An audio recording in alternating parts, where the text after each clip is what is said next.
Elle a pas donné son autorisation, donc elle est pas contente. C'est vrai.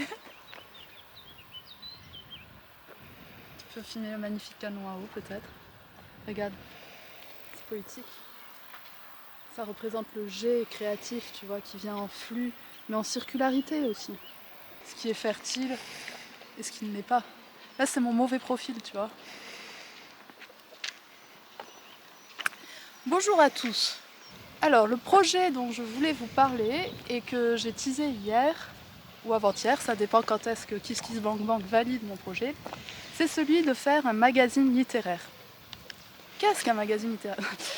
Un magazine littéraire qui s'appelle Chini Chini, le magazine littéraire.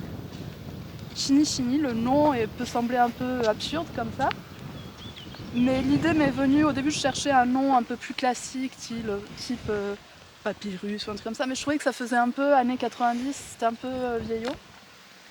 Et c'est une phrase, c'est une onomatopée que je mets dans mon roman à un moment donné. Franchement, il y a quand même beaucoup de vent là. Moi j'ai peur Ouais, que t'as même peur? avec la bonnette. Alors, c'est bon? Mhm. Donc j'étais en train de dire, je sais plus où j'en étais, mais KissKissBankBank, valider mon projet, ça met 2 heures, mais c'est bon, ils vont faire. Oui, Chini Chini, j'étais là, c'est ça. Donc Chini Chini, c'était à un moment donné dans mon texte, dans le livre que j'ai écrit, que le ciel nous tombe dessus, où en le relisant à haute voix, c'était une phrase où il y avait écrit génie, génie, quelque chose pour une connerie, mais bon, bref. Et mon compagnon avait entendu que je disais Chini Chini, et je trouvais que ça sonnait vachement bien à l'oreille, donc je l'ai mis dans mon livre. Et là, je me suis dit que pour le magazine, ça pouvait être assez intéressant en fait, parce que le génie, ça se décrète pas comme ça en fait. Et donc c'est en... Tu vois le filigrane du génie, mais sans que tu tu vois ce que je veux dire? Oui. Non, je sais pas si tu vois ce que je veux dire. Non. Non, mais tu vois, enfin en gros, enfin je parle pas de moi en fait, mais je parle de justement les personnes qui vont aussi collaborer, qui vont contribuer, les auteurs que je vais interviewer, parce que j'ai la chance d'avoir 3 auteurs qui ont accepté une interview, et je suis vraiment très heureuse, et en plus ils s'impliquent bien, donc je pense que l'entretien en question va être riche, va être intéressant. Je sais pas encore, j'ai vraiment hâte de dire qui c'est, mais en même temps je sais pas, tu vois. Hein? Je sais pas. Bon, je sais pas, je le dirai peut-être en fin de vidéo, on verra. Ensuite, il y aura plusieurs dossiers.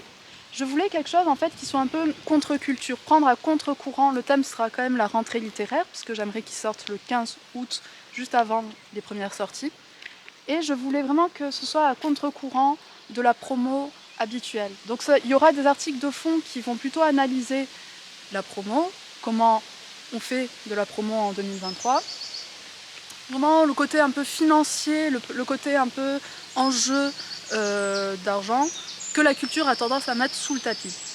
Mais à côté de ça, je voulais pas un article qui soit un magazine qui soit uniquement le Capital version littérature.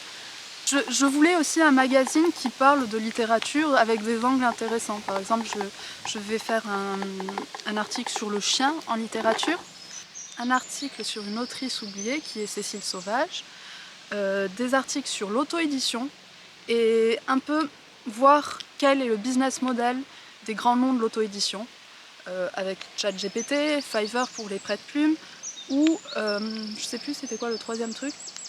Je voulais aussi débunker, comme on dit, l'idée que le milieu de l'édition est gangréné. Souvent, quand les gens disent ça, ça va être par le wokisme ou le gauchisme ou ce genre de choses. Je voulais débunker un peu ça. Il y a encore plein d'autres choses. Je voulais parler des quelques livres qui m'intéressent pour la rentrée. Je voulais aussi parler des thèmes qu'il va y avoir. Eh, tu vas être en contre-plongée. Recule un peu peut-être. Elle sent la vase un peu. Oh la pauvre. C'est vrai. Oh, là on est bien. Là. Ouais. Mhm. Ok. Qu'est-ce que je disais? Je vous ai dit, je mettrai le sommaire complet là, ou là, je sais pas, là peut-être. Et je vais aussi réutiliser mon texte que j'avais fait sur Welbeck pour essayer de le raccourcir un peu parce qu'il était quand même assez long. Donc pour le rendre un peu plus digeste, le retravailler, parce que je peux pas faire que du contenu neuf, sinon le burn-out va me guetter, ce qui n'est pas exclu déjà parce que ça va faire beaucoup de travail pour la date limite que je me suis imposée. On est bon à peu près là, non? En termes d'articles, il me semble qu'il y en avait beaucoup plus, tu vois, mais... Il y a tous les articles que je vais faire et tout aussi. Oui, voilà, il y a aussi les contributions historiques de mon compagnon, qui va s'intéresser sur l'évolution de la promo littéraire à la télévision, pour voir en fait les émissions, comment elles ont évolué, le rapport aux livres, aux auteurs aussi, comment il peut y avoir un rôle de censeur ou pas, venant de certains présentateurs.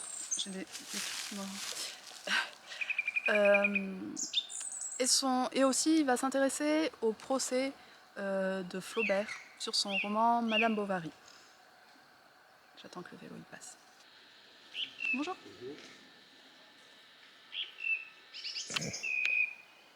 Voilà à peu près à quoi va ressembler le projet. Voilà à peu près la ligne graphique qu'il va avoir, la ligne éditoriale aussi. C'est vraiment quelque chose qui me tient à cœur. C'est une idée que j'ai eue en fait assez récemment parce que en fait, aujourd'hui je ne vis pas de l'écriture. Et en cherchant des emplois, je suis tombée sur des postes de rédacteur et en postulant, on voit l'arnaque un peu que c'est, où en fait il n'y a aucun désir vraiment de rédaction, de regard de journaliste ou en tout cas de regard sur le sujet, mais juste mettre le plus de mots-clés. Enfin, c'était assez insupportable comme expérience. Et ça m'a donné l'idée de faire ce magazine, même si c'est aussi quelqu'un qui m'en a déjà parlé et voilà, et que ça m'a inspiré.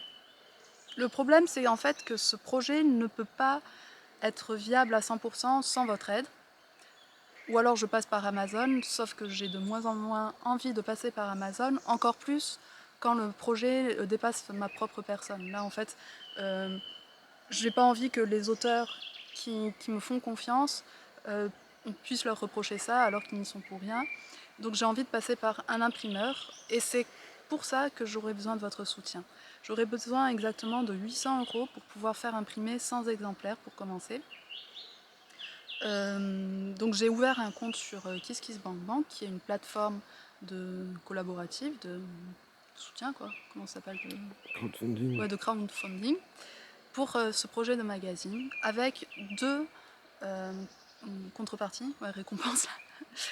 D'un côté, si vous me donnez 5 €, vous aurez en août la version PDF que vous pourrez lire sur votre ordinateur, sur votre liseuse, sur votre tablette, non pas sur votre liseuse, mais sur votre tablette, ou que vous faites imprimer, plutôt par un imprimeur, parce que je pense que vu les couleurs et tout, ça risque de vous coûter cher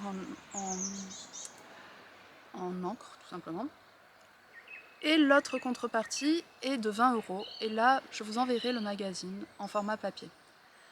Donc c'est un peu comme un système de précommande, même si j'ai pas vraiment mis le système de précommande, pour être quand même assez encore libre du contenu, quoi. Et voilà.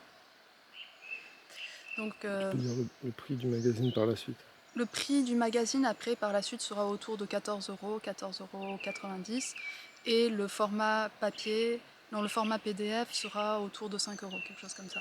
Donc pour le format PDF, il n'y aura pas une grande différence, c'est pour le format papier en fait, où ça me permettra de financer justement ce que je ne peux pas financer pour l'instant, qui est l'impression.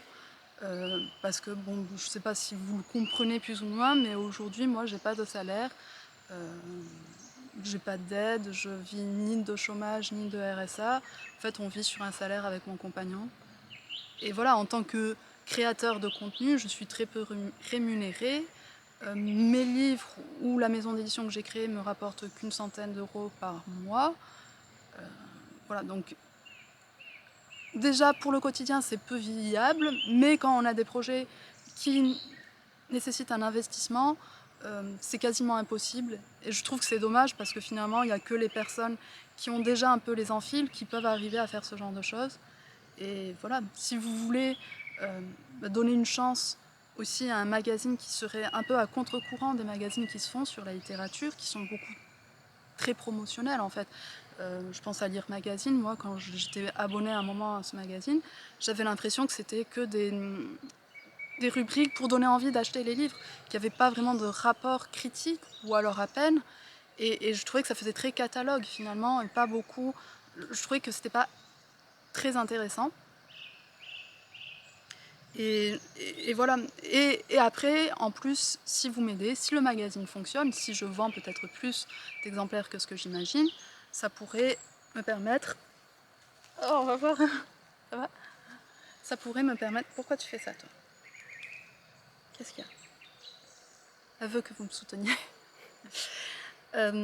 Ça pourra... Je sais plus où j'en étais. Ça pourrait me permettre.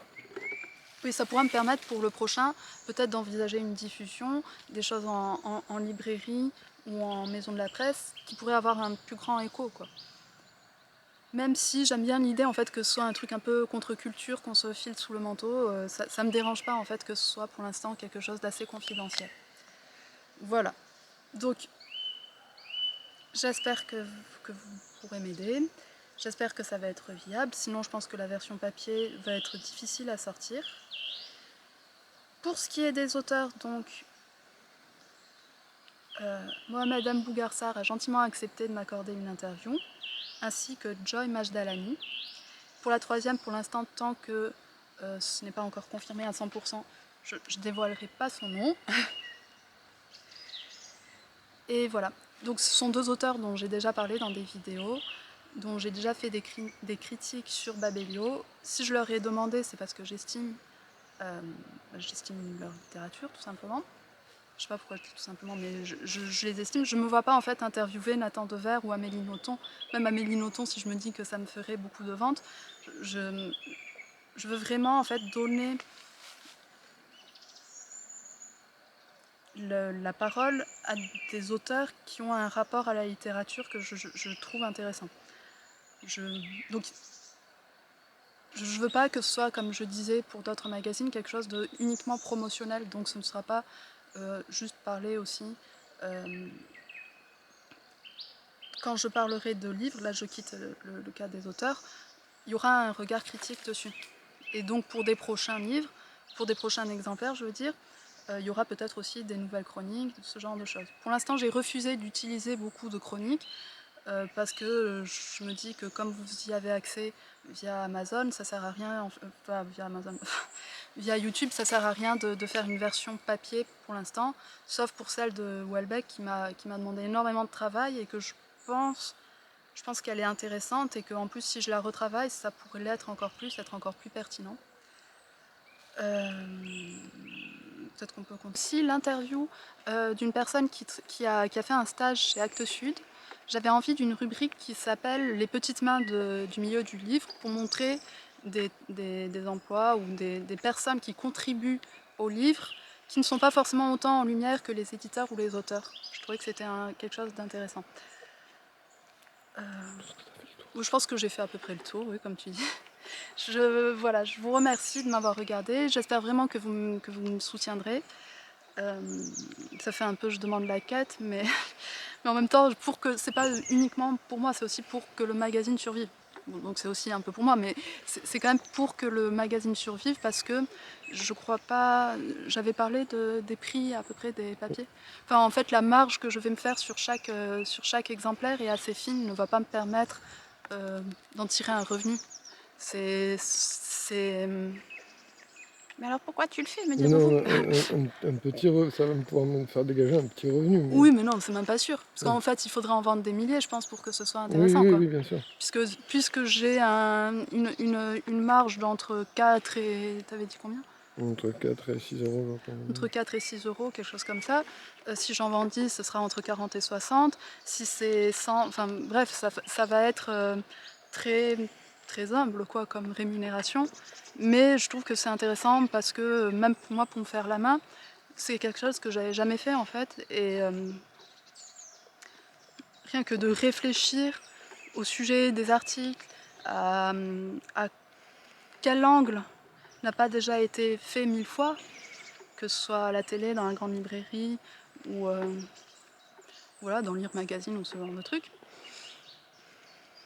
Comment mettre sa patte sans trop la mettre non plus, parce que j'ai remarqué que le ton que j'emploie, par exemple dans mes vidéos ou même dans mes chroniques, ne passe pas du tout dès que c'est sur un format papier comme ça. On sent que c'est trop personnel et qu'il faut un peu prendre une petite distance, quoi. Donc voilà, tout ça c'est très intéressant. Je pense que c'est passionnant, c'est effrayant aussi, parce que ça me fait penser au projet quand je me lance dans un livre, c'est un peu effrayant aussi, mais pas autant parce qu'il y a beaucoup plus de responsabilités et que même je m'engage financièrement. J'ai déjà fait une maquette qui a coûté assez cher. Donc, enfin, c'est un investissement, c'est des prises de risques comme aiment bien dire les auto-entrepreneurs ou les entrepreneurs, quoi. Sauf que là, c'est vraiment une prise de risque, quoi. Moi, j'ai pas de filet de sécurité qui peut m'empêcher d'avoir des soucis assez prononcés avec ma banque. Bon, mais bon, bref, tout ça c'est personnel, je veux pas non plus que ça fasse oh, je suis Cosette et tout. Mais voilà, je vous remercie de m'avoir regardé et je vous dis à très bientôt. Ah oui, j'oubliais de dire, comme ça va être un projet qui est assez long, qui est assez chronophage, bah, je risque de pas beaucoup faire de vidéos pour le mois de juillet. Peut-être une ou deux, mais rien n'est sûr. Je vous remercie et je vous dis à très bientôt.